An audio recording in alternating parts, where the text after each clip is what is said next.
বান্দরবানের থানচিতে মধ্যরাতে ভয়াবহ অগ্নিকাণ্ডে বাজারে ১৩টি দোকান ও ৪টি বসতবাড়ি পুড়ে ছাই হয়ে গেছে। ২৫ অক্টোবর দিবাগত রাত ২টায় বলি বাজারে এই অগ্নিকাণ্ডের ঘটনা ঘটে। স্থানীয় সূত্রে জানা যায়, গভীর রাতে বাজারের অমলের চায়ের দোকান থেকে আগুনের সূত্রপাত হয়।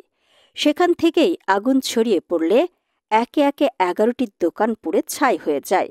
বর্ডার গার্ড বাংলাদেশ বিজিবির ৩৮ ব্যাটালিয়নের বিজিবির সদস্য ও ফায়ার সার্ভিসের ২টি ইউনিট দীর্ঘ ১.৫ ঘণ্টা চেষ্টার পর আগুন নিয়ন্ত্রণে আনে। বলিপাড়া বাজার পরিচালনা কমিটির সভাপতি মোহাম্মদ জাফর আহমদ জানান, তিনি একজন সরকারি কৃষি বিভাগের লাইসেন্সধারী সারের ডিলার। তার দোকানের প্রায় ৪০ মেট্রিক টন সার ছিল, তা সম্পূর্ণ পুড়ে ছাই হয়ে যায়। তাছাড়া ১৩টি দোকানের প্রায় ৫ কোটি টাকার মতো তাদের ক্ষতিগ্রস্ত হয়েছে। দোকান ফুরিয়ে গেছে, প্রায় ৫ কোটি টাকার মতো ক্ষতি হয়ে গেছে। আমার নিজস্ব হবে ১৫ লক্ষ টাকার মতো। এইভাবে বিভিন্ন ধরনের ক্ষতি। এখন আমরা কোনো জায়গার থেকে অনুদান পাই না। আমরা যদি কোনো সরকার থেকে অনুদান পাই, আমরা দোকানগুলো ফাঁকা করতে পারবো।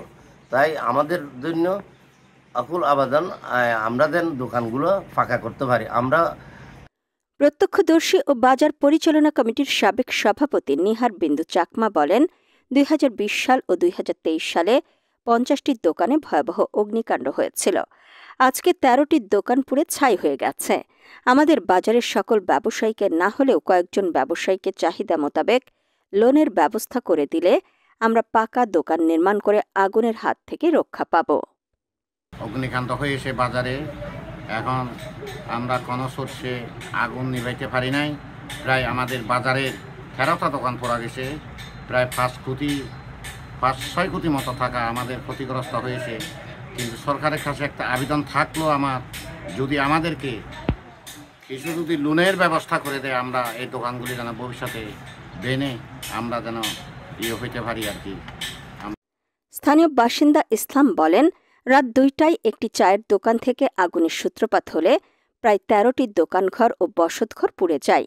এ নিয়ে প্রায় ২ বার ভয়াবহ অগ্নিকাণ্ডের শিকার হয়েছে বলি বাজারের ক্ষুদ্র ব্যবসায়ীরা। আমার বাজারে ১৩টা দোকান, কিচ্ছু নাই, দেখেন পুড়ে গেছে সব। আবার ফাঁস যেগুলো সার আনছিল এগুলো শেষ। ৩০ লাখ টাকার মানে ফাঁস এক দোকানে ছিল। ২৫ সদাগর এবং ১৯ সদাগরের সারমের থেকে মানে মাঝখানের থেকে আগুন উঠছে এবং ১৩টা দোকান, তারাই ২.৫-৩ কোটি টাকার মানে ক্ষয়ক্ষতি হয়ে গেছে।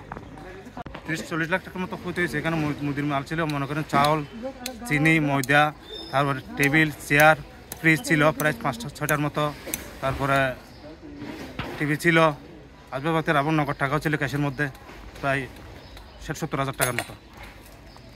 তবে থানচি ফায়ার সার্ভিস স্টেশন কর্মকর্তা বলেন, চায়ের দোকানে বৈদ্যুতিক শর্ট সার্কিট থেকে আগুনের সূত্রপাত হতে পারে বলে প্রাথমিকভাবে ধারণা করা হচ্ছে।